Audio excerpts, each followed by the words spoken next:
Assalamualaikum warahmatullahi wabarakatuh. Salam sejahtera untuk kita semua. Pada pertemuan kali ini, pertemuan kelima, kita akan membahas mengenai perencanaan, pengorganisasian, penggerakan, dan pengendalian studi kelayakan bisnis. Yang pertama, perencanaan. Manajemen dalam membangun proyek bisnis maupun manajemen dalam implementasi rutin bisnis adalah sama saja dengan manajemen lainnya. Ia berfungsi untuk aktivitas-aktivitas perencanaan, pengorganisasian, pelaksanaan, dan pengendalian. Dalam menyusun suatu perencanaan hendaknya dapat dikaji beberapa sisi seperti pendekatan pembuatan perencanaan, sisi fungsi perencanaan itu sendiri, sisi jangka waktu perencanaan yang akan di-cover oleh perencanaan, dan sisi singkatan perencanaan. Setelah itu, buatlah suatu rekomendasi berupa hasil studi yang menyatakan bahwa ide bisnis dapat direncanakan atau tidak. Paparan pendekatan-pendekatan di atas disajikan berikut. A. Pendekatan dalam membuat perencanaan. Proses pembuatan suatu rencana dapat dilakukan dengan beberapa alternatif pendekatan. Berikut ada 4 macam pendekatan utama dalam pembuatan suatu perencanaan. Pendekatan atas bawah, top down. Perencanaan dengan pendekatan ini dilakukan oleh pemimpin organisasi. Unit organisasi di bawahnya hanya melaksanakan hal yang telah direncanakan.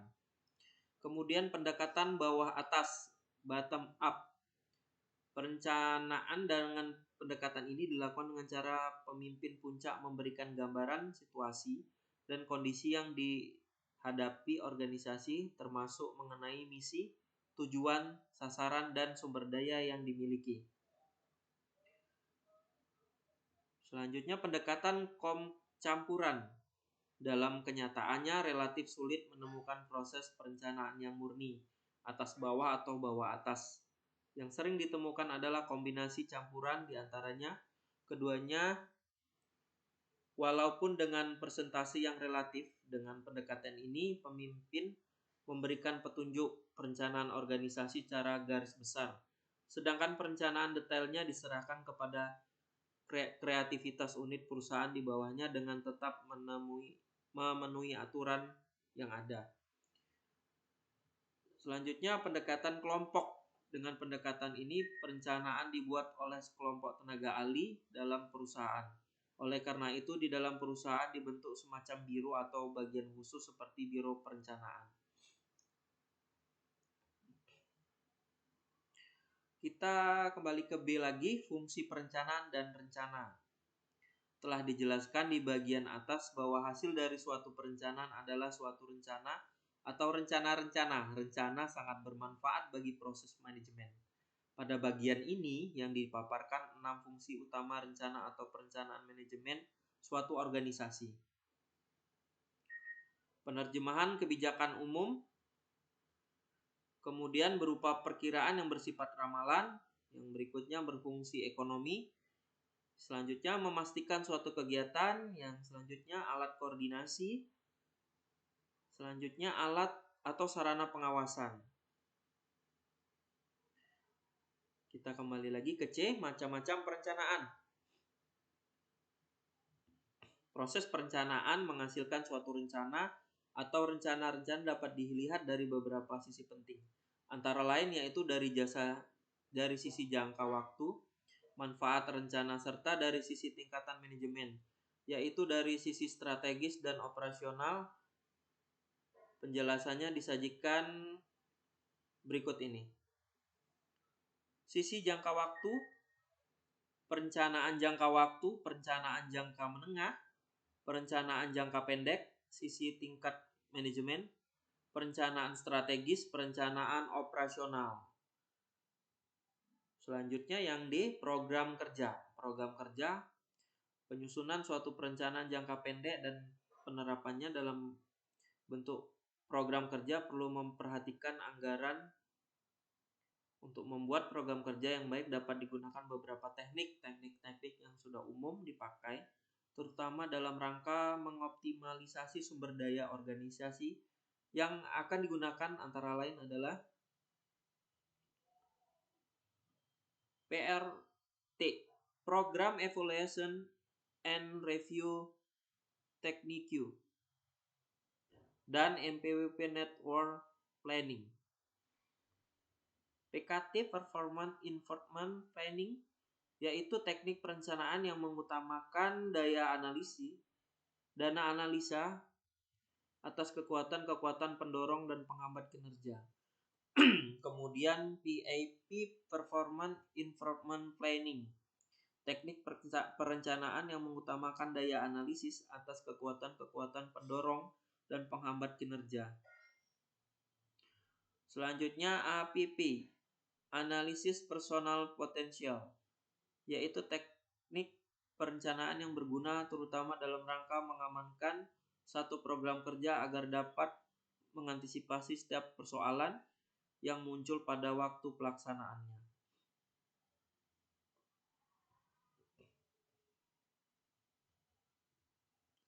Yang anggaran. Anggaran adalah rencana yang disusun secara sistematis dalam bentuk angka dan dinyatakan dalam unit moneter yang meliputi seluruh kegiatan perusahaan. Untuk periode tertentu di masa yang akan datang, anggaran sering pula disebut sebagai rencana keuangan. Di dalam anggaran, satuan kegiatan dan satuan uang menempati posisi penting karena segala kegiatan akan dikuantifikasikan dalam bentuk uang. Manfaat anggaran bagi perusahaan antara lain membuktikan adanya perencanaan perusahaan yang terpadu sebagai pedoman pelaksanaan kegiatan perusahaan, alat koordinasi kerja, alat pengawasan kerja, dan sebagai alat evaluasi kegiatan perusahaan.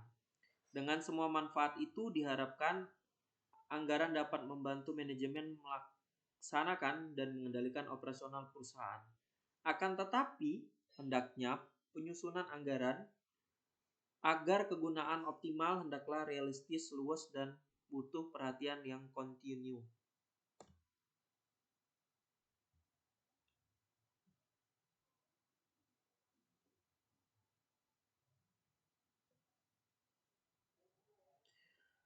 Baik, kita masuk yang kedua adalah perorganisasian. Sama saja dengan aspek perencanaan, perorganisasian untuk kedua kegiatan pokok yaitu membangun proyek maupun mengantisipasikan bisnis secara rutin, hendaknya dikaji dari beberapa sisi seperti bagaimana langkah-langkah dalam pengorganisasian, bagaimana asas organisasi yang hendak dipilih, bagaimana struktur organisasi yang dirancang, dan bagaimana peserta organisasi yang diinginkan. Setelah dilakukan pengkajian berdasarkan aspek-aspek ini, hendaknya diakhiri dengan suatu rekomendasi berupa hasil studi yang menyatakan bahwa rencana pengorganisasian dapat diterima atau tidak, yaitu terbagi dari langkah pengorganisasian, kemudian asas organisasi, struktur organisasi, faktor penentu struktur organisasi, bentuk organisasi, pendeteksi organisasi.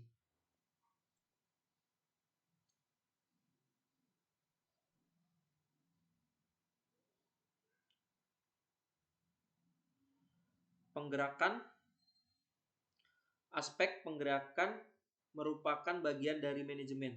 Hendaknya diperkirakan juga apakah dalam manajemen proyek maupun manajemen implementasi bisnis kelak dapat berjalan baik sehingga ia dapat dinyatakan layak. Menyusun agar penggerakan ini dapat berjalan dengan baik, hendaknya dibagi dari beberapa sisi seperti fungsi penggerakan yang harus terpenuhi serta sikap dan perilaku seseorang pemimpin yang hendak memenuhi kriterianya.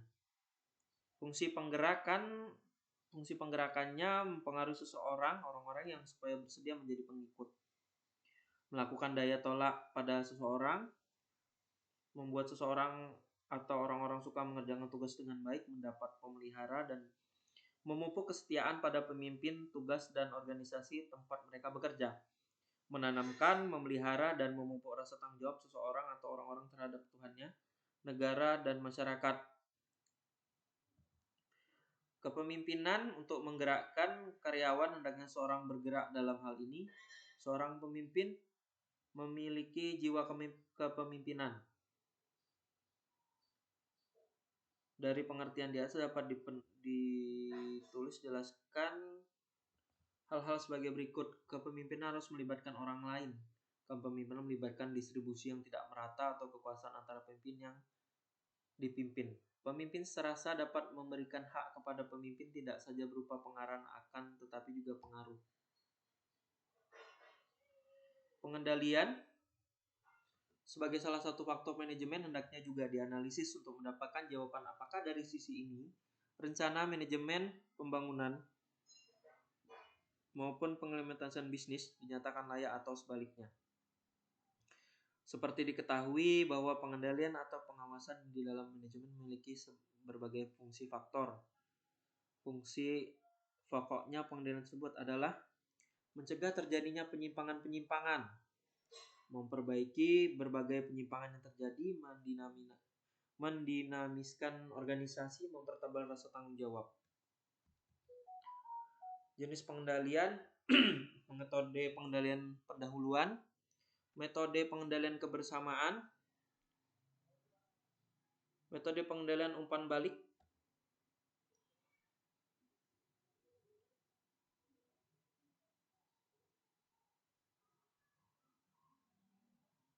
sistem pengendalian efektif, akurat, tepat waktu, objek dan komprehensif, dipusatkan pada titik pengendalian strategis, ekonomi, realistis dan sisi organisasi, fleksibel, perspektif dan operasional, diterima oleh anggota organisasi. Baik, sampai di sini dulu untuk pertemuan kali ini. Salah hilaf mohon maaf. Saya akhiri. Wassalamualaikum warahmatullahi wabarakatuh.